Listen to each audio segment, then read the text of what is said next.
Hey guys, welcome to Nerdarchy for Nerds by Nerds. I'm Ted, and with me are my esteemed colleagues, Dave. Nate. And today we're going to talk about Game Master Tips world building. And we've done a lot of stuff with the Griffin Gaff side of things, but Nate started a new game, so let's hear about the area of the world that you're working on. Well, I had just started a campaign. I started really the whole entire campaign by rolling up a villain, which is another video. You can check out our other video. You can check it out. And with this one, basically, I said, well, I need a town that's close to a city, based on my player characters. So I developed everything after I had my characters. Okay. I had no plan, no topography, no geography done at all until I had all of my characters down. I've got a ranger. An entertainer, a thief that hangs out with the entertainer, so they're kind of steely, cheaty people. Okay. I've got a celestial, an Azamar woman. Okay. Who is in a city but gets kicked to this not backwater but kind of off the city track. Yeah, so a regular town. And then I have and a half-orc paladin. Okay. Yeah, the bard is a tiefling disguised as a tiefling. Huh? He's got, you know how if you have for Halloween those arrows that have the bar on the top. Mm-hmm. Well, he uses his disguise kit to make it look like he's kind of like a jester in a way. So he's a bard, but he also has that kind of weird flair. He's dressed up as a race that's not really that liked. So he's pretending to be a tiefling, but he's actually a tiefling. But yeah, so he makes his horns look fake, like they're a little part of it, one's longer than the other, askew kind of feel to it. Yeah, and so he's got caps on his horns. He puts paint. He put paints on himself. He's got some yarn here or there. I'm a tiefling masquerading as a tiefling. Exactly. It's hysterical. All right, so let's go over the background, class, and race in a way that people can understand now, because you kind of blurred everything together. I have no idea what's in your game. Okay. So you got a ranger. So I've got a ranger, half elf. Okay. Half elven ranger with what background? Outcast. Okay. Outcast? Whatever the wanderer Outlander. kind of. Yeah, Outlander, not outcast. It's outcast is negative. Though. Yeah, Outlander. I've got a Azamar noblewoman. And she's a sorceress. And she's a sorceress. And I changed her draconic ancestry, that path. I changed it to celestial ancestry. Works the same exact way, except it's radiant and divine protection, as her armor class is divine protection, and her breath weapon is just going to be radiant eye beams or a blast of radiance from her hand or something. Okay. So, and then she's going to have angel wings rather than draconic wings when she gets there. Okay. So that's I just kind of rescanned sorceress. None of the mechanics have really changed. Just no. Okay. Just she doesn't have scales on her body. She kind of has a glow. She's got white hair when all of her family has black and dark red brunette kind of look. And that's why she got thrown out of the city. Yeah, so she's kind of You're just too pretty off. to be here with us. You're well, the she's from a long lineage in that region, and it's known that they have that kind of genetic throwback every once in a while. There's a solar in the woodpile somewhere. Yeah, and because between strategic marriages and other things like that, every once in a while, the two little streams become a river, and that river. I just love the fact that the Azamar is the get out of here. You're not. I know you got banned. You're gorgeous, but you're a little too woo here. So the court as Azoria, they're mostly human. Every other race is really a guest there, in a sense, so it's a human capital in a way in this region, and so everybody at court, all the high nobles are human. Let's go back to that, but real quick. Okay, so that's two of them, right? So that's two of them. Then you got a tiefling bard. So I have a tiefling bard, entertainer, yes. Okay. All right, so that's three. And I have a halfling rogue, the Lightfoot. Okay. Is he criminal or criminal? Okay. Of course. Yeah. All halflings are criminals. Criminal or and urchin. she plays like a rogue all the time in Castle Ravenloft and all the they've had some experience with 4E board games, but not any kind of dice. So that's rolling. 4, right? We need one more. The paladin, the half-orc paladin. She was a bandit at birth, on the doorsteps of a church. So she's actually an acolyte background. Okay. And she's a paladin. So she kind of was raised in by a half elf, Alara, and Alara the half elf is actually of the goddess of love and beauty. Okay. Which I couldn't remember our Griffin Gaff once. I was like, you know what? They've got different names in different regions. You can just go with it. It's like nicknames, you know. So whatever the goddess of love and beauty and elfiness in our world is normally called, like the high name, there's like nicknames for her. Yeah, we've been pretty That's light fine. on the deities Yeah. anyways Yeah. as of now. So, All right. So before So we go she's in- an acolyte of that deity, and she's a paladin of that deity. She's going to go Oath of Ancients. I want to throw something out there real quick. Okay. You mentioned this Azamar, and she gets kind of shunned. You should definitely do a secret in her background and the family lineage that is, negative, and that's why they kind of send these people away that she doesn't know about, and you can thread it into the storyline later. No, Do you like the that? thing I was gonna mention on it's totally off topic, but the way I heard it, you have 5 players at the table, Yeah. and 3 of them are female. Yes. Wow, With that's, the DM, it's a 50-50 split, which I don't think has ever happened in any game I've ever been in. I've gamed with groups that have have females at the table, but it's never been anywhere close to an equal number.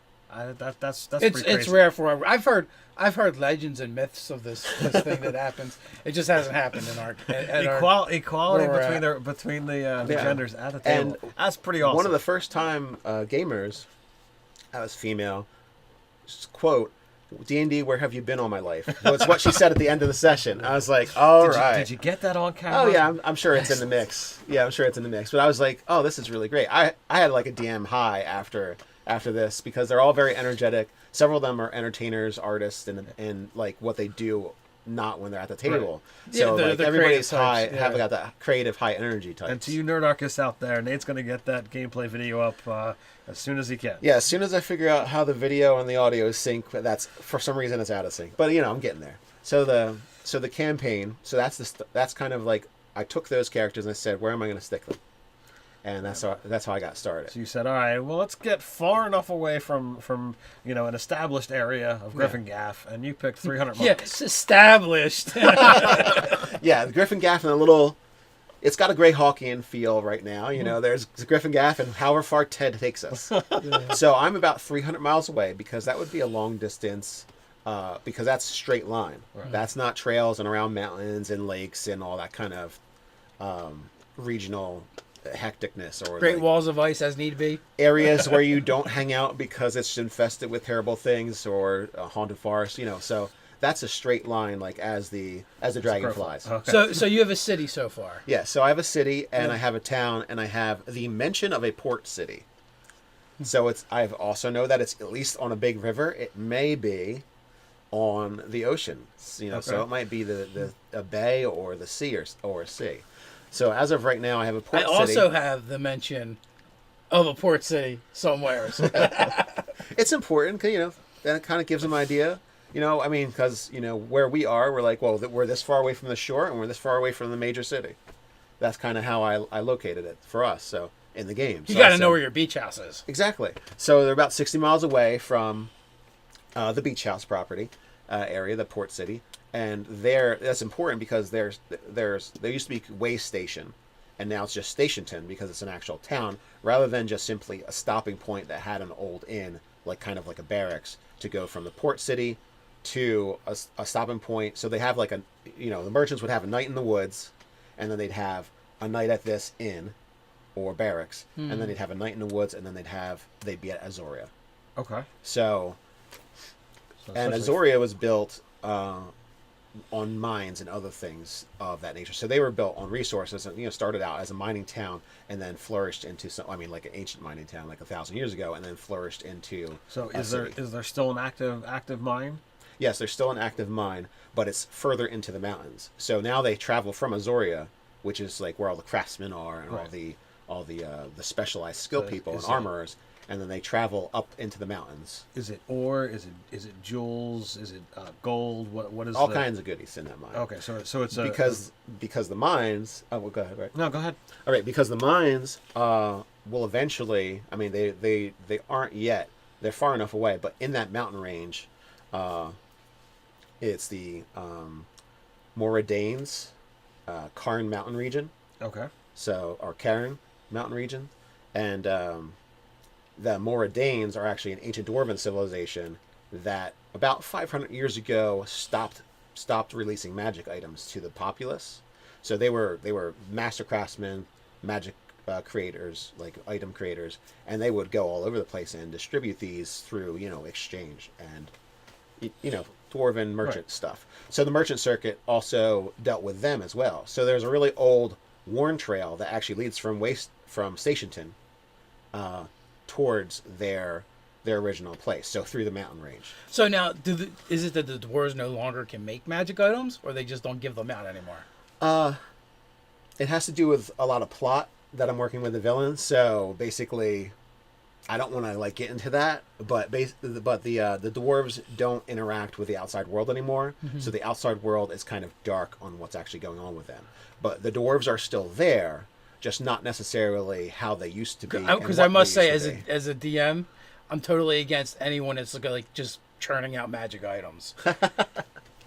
Oh, I mean, so 500 years ago, they were producing items, not like 3.5 producing items, but they were known. I mean, you only have to toss out one magic sword here and again to be known for this is where this came from. Mm-hmm. And it's got everything's in dwarven, so they're actually going to find a magic item that the Moraddanes made at this little hub that I had talked about in the other section. So without actually giving up any campaign secrets, what is the dwarves' relation with this whole mine? Because typically, stereotypically, the dwarves would be the ones the mines. Would be the ones well, in the mine. It's an entire mountain range, and it's a large mountain range. Okay. That goes to the sea, and normally dwarves will be all over that, but that would mean that there must have been something better where they decided to make their home. Okay. And 500 years, the mine is, though old, wasn't worthwhile to them, or it was in a region that was considered unstable. Whatever reasons, humans decided it was a good idea, and dwarves decided it wasn't. So okay. I'm going to leave the mystery up to, I'm going to leave the deductive reasoning up to you. Dude, it's I'm sure those mines are going to collapse and kill all those humans, because if a dwarf isn't mining it, there's a really good reason. Yeah, maybe since the mines are part of the undertown of Azoria, maybe a section of the city might collapse due to instability or sinkholes or something. That's not something I have directly planned, but it's something that they're going to awaken smog. I just look at it, it's like, here you've got this vein that apparently, has been rich for 500 years in human culture. the city itself is 1,000 years old. Yeah, the beginning, outpost mine. So for a dwarf who actually lives for hundreds of years, I just find it, not to discount you, but it's like, why wouldn't the dwarves be there? Yeah, there might be a dwarf, whose parents would have remembered the humans coming. I mean, the parents would be dead now, obviously, but a really old dwarf may remember tales of his parents talking about the humans coming. Right. It's not why wouldn't they. You should be asking the question, because that's a negative question. I've done something wrong. I know your question. Why didn't they do that? What's the reason why they didn't? So not that there could not be a reason, or there might be a reason, but there is a reason why they didn't do it. And that's fine. and the fact that you have that question is great. And there's campaign secrets linked up with it, so we can't share that with you guys now. Next year we can talk about what's going on. Once it comes out in the campaign that you're in, then we can get into furthering that. Yeah. So I developed. Go ahead. Geography. How much have you developed? Obviously you've got this barrier of, if I've got 300 miles, what would I have out to 100, 150 miles, circular that you have to play with before you say, am I encroaching on this other area? I wish I had drawn a map for this. But, let's say, because we don't have a map for anything else. Let's say at the south point, the cardinal point theater south. of the mind, people. Yeah, theater of the mind. As long as you have an idea of what you're doing, you don't need that map. Eventually, we're going to make that resource as we continue to develop Griffin Gaff, and its other areas. We don't even have a overarching campaign name yet. And it's not important if you keep your game, local and build out from there, you can get a much more rich world and build as you need. So Okay. So, thanks for that disclaimer on not having a map. So, at the south, the cardinal point south, let's say, there's the port city, Dresden. And then you have, kind of like a circle of mountains and river. And then you have, let's say, east, you have the Moridane's headquarters somewhere in the mountain region is the, kind of the estimated place where the trail from way station to the center of that mountain range where it goes. So you have that, and then north of that, so in the middle you'd have the way station, Stationton, and then north of that you have about 50-60 miles. You have Azoria. So that's kind of the part that I've figured out so far. And to the west, I want to put some kind of chaos issue, like magic problem, but I want to talk with you guys more about that. Okay. Before I kind of show these people our like campaign feature and do it incorrectly. So I was like, I don't know. It's not coming up It's chaos. How can you do it incorrectly? I mean, you can even do a whole. I mean, it's actually in the Warhammer where they have something called the Chaos Waste, but you could do something similar to that where it's a region that's already rife with chaos, and it could be that in your area, like we're just recently introducing chaos into Griffin-Gaff, but that doesn't mean. But we're under the impression that there's other places where it's already been existing. It's just new for to a us. while, yeah. Okay, so this could be one of the places where it's been for a while and just kind of doing a little semicircle track, or every once in a while we'll go a little bit off one way or the other. So on the west, people, it's like you don't tend to go there because of that. And they're actually going to be fighting a Nothic. It's like pretty much as soon as we start. They're on watch right now. As soon as they wake up, they're going to be fighting a Nothic because the Nothic has been. All right, the Nothic has been led off the trail of the Chaos Bleed, the Chaos Storm or whatever, to these planar creatures. So that's going and heading towards their direction to munch on some planar creatures that have escaped.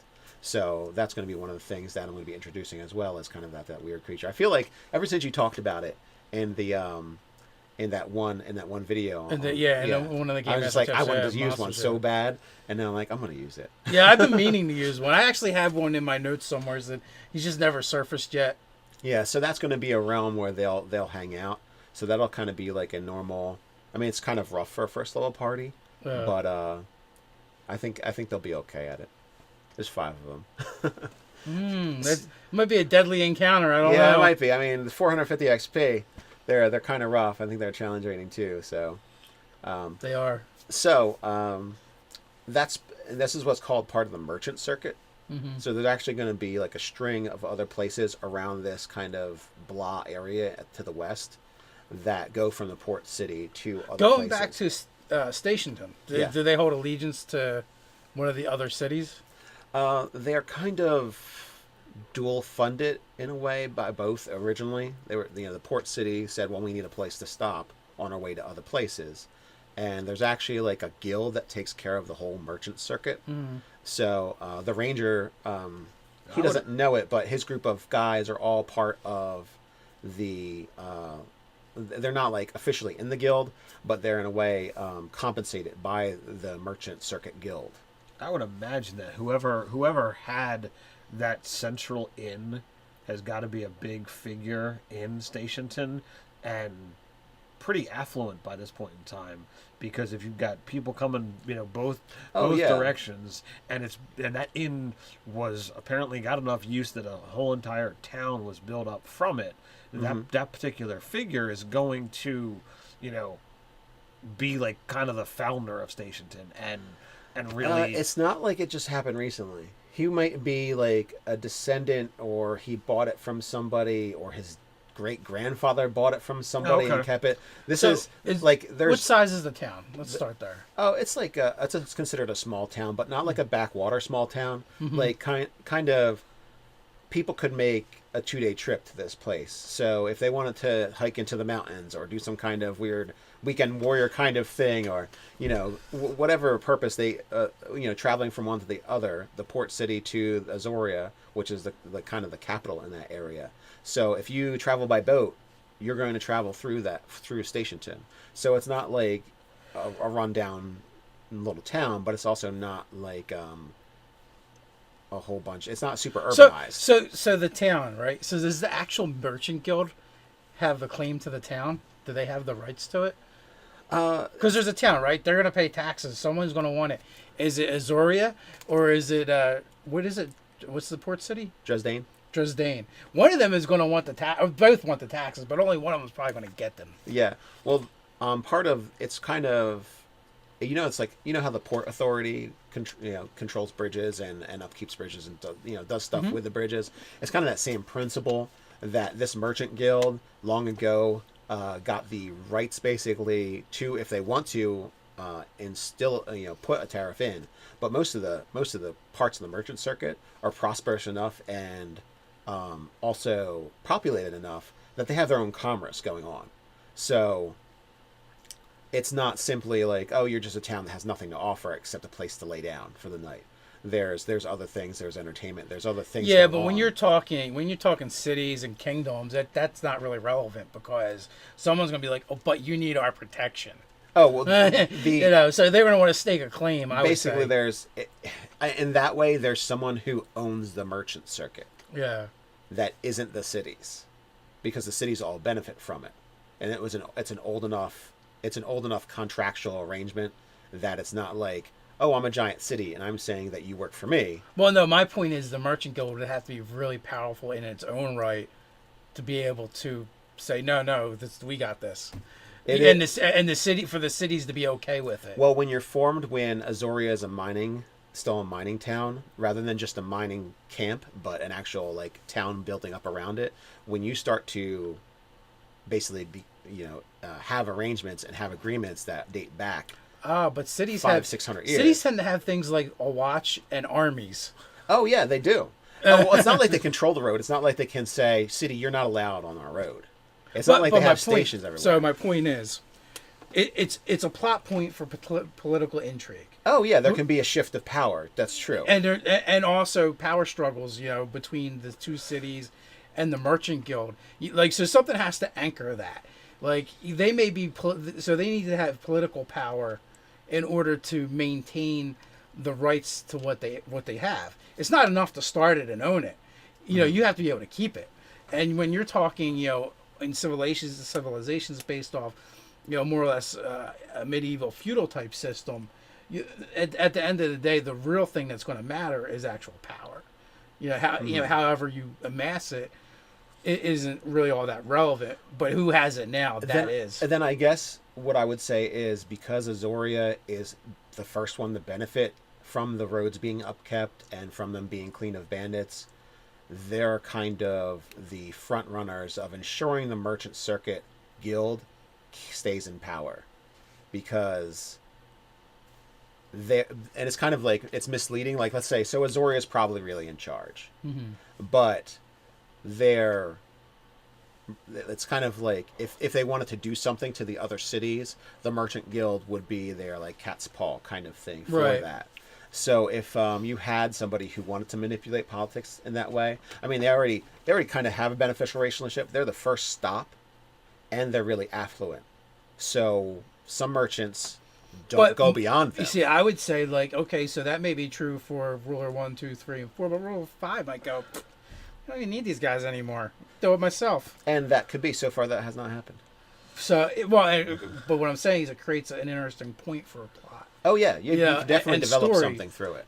Yeah. So like you got, in D&D and RPGs in general, I think the most interesting things are going to come from asking questions and filling in those voids. Right. Yes, that's true. Why is it like that? And then later on, that's going to be something for the players to interact with. Maybe they don't even think about it at the time, but as it comes along, and it offers up, a different kind of game. than just killing and fighting monsters. Absolutely. When you can introduce these political intrigues. Yeah, currently right now they're not. I mean, they'll feel it probably with when they travel from one place to the other, because there'll be other. I mean, at the like first day stop on each one of these sections, there is some. They'll still meet the merchant guild, merchant circuit guild, but until those points, they're not. It's like it's something the ranger knows about. Right. And he's actually talked with them. So, because like, he's one of their informants. He just doesn't. Does the guild understand that maintain he a is. standing army? A standing army in the sense of the same way a city has city guards, but doesn't have an army. It would be different. So they're more city guard than army. Right. So they might have like So in that sense, if they said we're leaving the merchant circuit and we're going to go fight something, like they could gather together probably 1,000 people. So that's a lot. That's a lot of people on this merchant circuit. No, not people, but soldiers. People trained. Well, for people war. that are these aren't just guys that are like security guards without Right. guns. These are something beyond that. Okay, They're all have some. They have that's martial my training. point, right? That's my point. 1,000 compared to an army that can, or a city that can raise an army of 20,000. Oh, is, yeah. is nothing. So that's my point. Like, and the real key to holding and maintaining power in this kind of a system really is Numbers. is the might of is your strength of arms.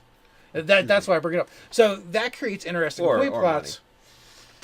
Well, money's not enough because an army can come in and take your money. Oh, this is true, but it's not like they're standalone. If anybody actually attacked the merchant circuit guild, other cities that have a vested interest in getting the goods from the port city or getting the goods from inland that come on the merchant circuit, that's going to be an issue to them. So anybody that disrupts the trade, Right, they're using their political capital and political power. So it's not like muscle to one person influence it, saying, yeah. I'm going to push all these merchant guys around. It's, I'm going to push all these merchant guys around and then deal with 7 cities being pissed at me that all have standing armies. Right. So it's kind of like, well, the first person to grab the cookie gets the cookie, but might get his hand chopped off. Well, that's my point. Like, how does it all play out? So Yeah. that's Well, since I've only have those 2 cities in this one town planned out so far, I don't have much on the political intrigue spectrum. So, and it's also beneficial. They only have to deal with town politics. right. But here's Currently. the thing: like, part of this series, part of Game Master Tips world building, is when we discuss this stuff.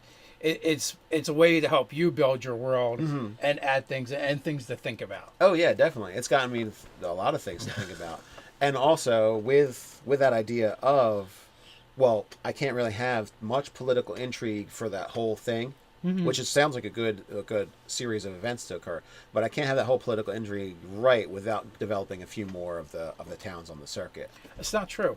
You think small, microcosm, and then you build out. So when I say that might just be one NPC from the Merchants Guild that interacts with your players. Then that'll be their experience. With That'll the be their Merchant experience, right? And that's where they're That's true. going to get their information. So, like, do you really need to know what the other 5 cities are? No, not really. No, you only need to know his motivation and why he's trying to manipulate the players or get them to do something, or what his vested interest is in them.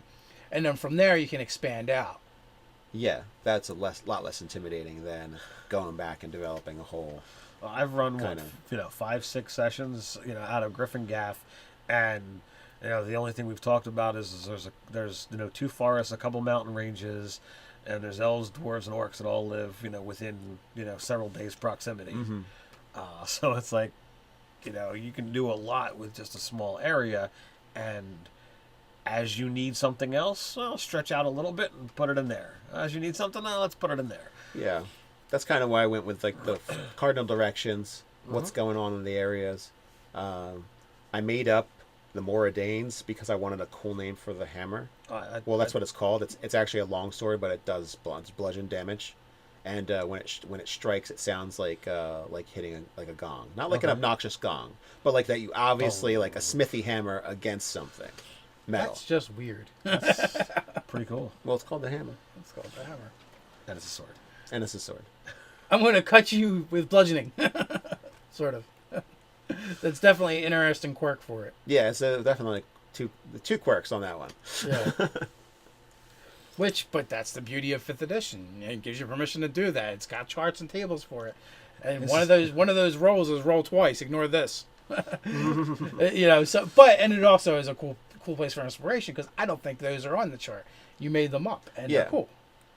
So I ended up making the Mordanes because I was like, well, dwarves made this. What dwarves are they, and are they still around? And that's how I started answering those questions, just simply because I had thought up a magic item. This DMG, this freaking book right here is a friggin' idea factory. Yeah, absolutely. I mean, I have ideas for things that I'm going to be implementing for my game because I did give out a magic item, and like you, I rolled up some stuff and go, you know what? And I rolled some and picked some, and I was like, this stuff ties together, it works, and what happens because they have this? Someone's not going to be happy. It's got extra creepiness. Maybe. Extra creepiness is not going to be happy. For this magic, I happened to roll up that it was made by dwarves and that it made that like gong sound, that loud noise when it hits something. And I was like, well, I don't really feel like a sword should do that. What are they called? A sword, huh? What are they called? The Moradane? Moradane. I like the sound of that. The sword, the hammer of Moradane, which is actually a sword. What? So I have to think up more history on it. You sure it wasn't made by a gnome? A shorter, happier dwarf made this. He's a cousin of mine. Shorter, happier, less drunk. Maybe one day a gnome decided to pull a prank and went into the smithy, cranked it out. Some gobelos. Yeah, maybe. So he mashed up some magic items in the dust, and you're gonna have to figure out the NPC that made that. Yeah, and maybe like there's a whole like line of weird magic items. Oh, that'd be awesome. That this guy's made. And it could be a gnome that disguised himself as a dwarf and was in the Moradane factory. Or it could be, it's off in the mountains. It could be, or just a crazy dwarf. Oh yeah, or a crazy dwarf. I like a dwarf that's a bit off. Yeah, like maybe there's a gnome in the woodpile somewhere. Yeah, I don't know. Yeah, or gnomish blood. Maybe there's some kind of So I think this is interbreeding going on. I think this is a great sneak peek into your campaign that you're working on. Mm-hmm. I'm sure there's a ton more we could talk about. I think we should wrap this one up here, and we'll come back to it in the future. But in the meantime, listen, guys, comment below. Let us know what you think. If you got some ideas for Nate's Worlds, or there's things you like or don't like, you can put them there and share them with us. And if you got some insight or just inspiration from this, let us know what you've been thinking about based on what you saw in the video. Pretty much. So like, comment, share, and subscribe. You can check us out on Twitter. You can also join us on the conversation on Reddit. So until next time, stay nerdy.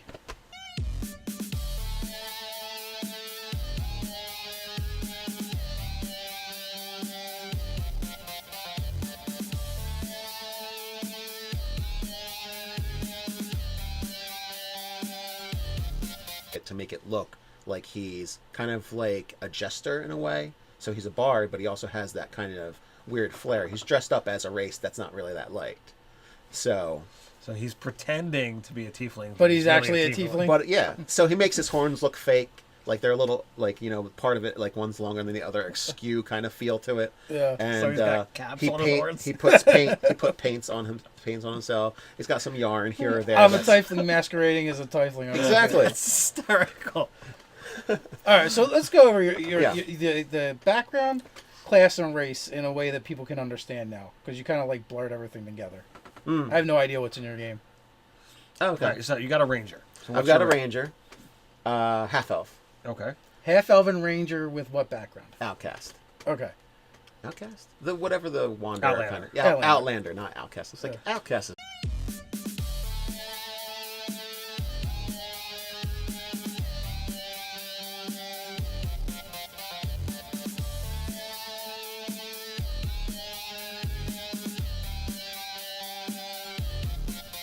Hey guys, welcome to Nerdarchy for Nerds by Nerds. I'm Ted, and with me are my esteemed colleagues, Dave, Nate, and today we're going to talk about Game Master Tips world building. And we've done a lot of stuff with the Griffin Gaff side of things, but Nate started a new game, so let's hear about the area of the world that you're working on. Well, I had just started a campaign. I started really the whole entire campaign by rolling up a villain, which is another video. You can check out our other video. You can check it out. And with this one, basically I said, well, I need a town that's close to a city, based on my player characters. So I developed everything after I had my characters. Okay. I had no plan, no topography, no geography done at all until I had all of my characters down. I've got a ranger, an entertainer, a thief that hangs out with the entertainer. So they're kind of steely, cheaty people. Okay. I've got a celestial, an Azamar woman, Okay. who is in a city but gets kicked to this, like, not backwater but kind of like off the city track. Yeah, so a regular town. And then I have and a half-orc paladin. Okay. Yeah, the bard is a tiefling. Okay. Disguised as a tiefling. Huh?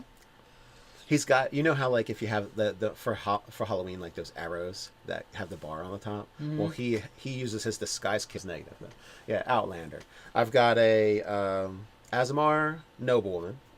And she's a sorceress. And she's a sorceress. And I changed her draconic ancestry, that path. I changed it to celestial ancestry. Works the same exact way, except it's radiant and divine protection, as her armor class is divine protection, and her breath weapon is just going to be like radiant eye beams, or like a blast of radiance from her hand or something. Okay. So, and then she's going to have angel wings rather than draconic wings when she gets there.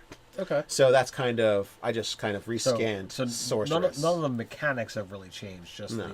Okay. Just right, she cool. doesn't have scales on her body. She kind of has a glow. She's got white hair when all of her family has black and dark red brunette kind of look. And that's So- why she got thrown out of the city. Yeah, so she's kind of like You're just too pretty off. to be here with us. You're well, you know, the she's from a long lineage in that region, and it's known that they have that kind of genetic throwback every once in a while. There's a solar in the woodpile somewhere. Yeah, Yeah. and because between strategic marriages and other things like that, every once in a while, the two little streams become a river, and that river. I just is love the An fact Azamar. that the Azamar is the get out of here. You're not. I know, human, you you're got banned. Azamar. You're gorgeous, but you're a little too woo here. So the court as Azoria, they're mostly human. Every other race is really a guest there in a sense. So it's a human capital in a way in this region, and so everybody at court, all the high nobles are human. Let's go back to that, but real quick. Okay, so that's two of them, right? Okay, that's two of them. Then you got